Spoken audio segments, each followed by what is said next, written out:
13তম city corporation Bogura. হ্যাঁ, এই বছর বিভিন্ন বিশ্ববিদ্যালয়ে ভর্তি পরীক্ষার জন্য এই প্রশ্নটি খুবই গুরুত্বপূর্ণ, তাই না টেনে পুরো ভিডিওটি দেখবে। প্রথমেই দেখে নিচ্ছি, উদ্বোধন হয় এটা 20 এপ্রিল 2026 সালে। এছাড়াও সিটি কর্পোরেশন সম্পর্কিত আরো কিছু গুরুত্বপূর্ণ কিন্তু আমাদের জেনে ফেলতে হবে।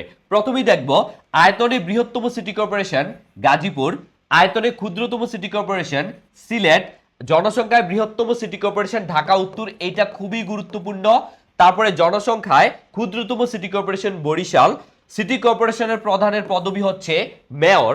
এছাড়াও ঢাকা সিটি কর্পোরেশন বিলুপ্ত ঘোষণা করা হয় 2011 সালে, যেহেতু আমরা জানি প্রথমে কিন্তু ঢাকা উত্তর এবং ঢাকা দক্ষিণ সিটি কর্পোরেশন একসাথে ছিল ঢাকা সিটি কর্পোরেশন নামে। পরবর্তীতে ঢাকা উত্তর ও ঢাকা দক্ষিণ সিটি কর্পোরেশন যাত্রা শুরু হয় 2012 সালের 1 ফেব্রুয়ারি। এই জন্য এটাও খুব গুরুত্বপূর্ণ। এছাড়াও স্থানীয় সরকার কাঠামোর শহুরে স্তর হচ্ছে সিটি কর্পোরেশন। তাই এই তথ্যগুলো বিভিন্ন বিশ্ববিদ্যালয়ে ভর্তি পরীক্ষা দেওয়ার আগে অবশ্যই জেনে নিবে।